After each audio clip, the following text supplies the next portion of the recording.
This is an alternative method for the shell rim for the tortoise. Most of the time, the original way works really well, but if you're using a really thick fabric like fleece, for example, or you're doing smocking, it could become too many layers to sew through. So if that's the case for you, this can work.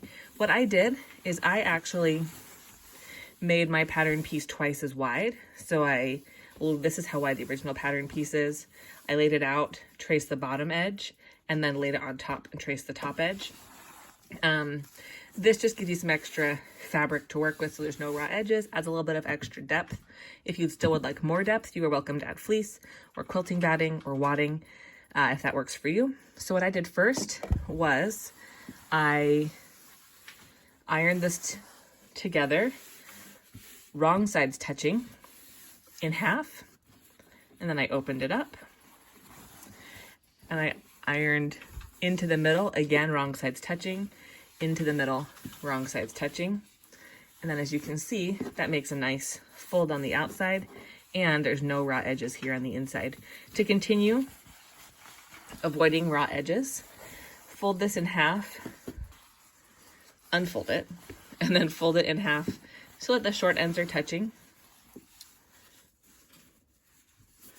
And you'll stitch right along that edge. Just gonna quickly do that. Right here.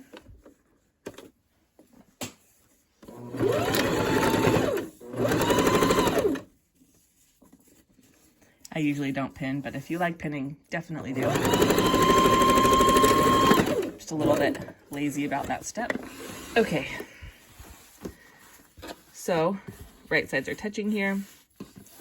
You sewed your 1/4 inch seam like the original pattern has, and now you can fold it back to that enclosed seam like you had before, where you fold them toward the middle on the top.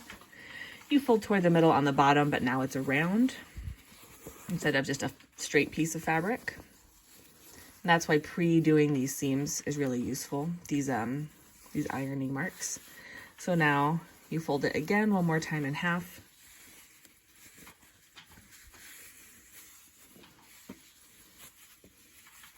So that all the raw edges are enclosed. It's a little bit more bulky, which I actually like on the shell rim. I may actually still even add a little bit of fleece or batting to make this wider. And then you take your finished tortoise.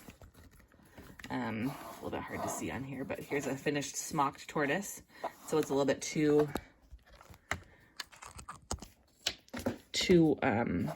thick in the layers that are sewn together. And you will put this shell rim in place around the edge. I like to have this seam on the side. It's really up to you in your hand stitching because there won't be any extra bulk. But I recommend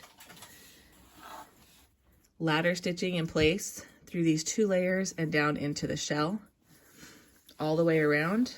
And you can pin as you go. It's kind of hard to do with a finished plushie. And you'll just hand stitch all the way around. That's the downside of this. It gives you a lot more control, but there's a lot more hand stitching.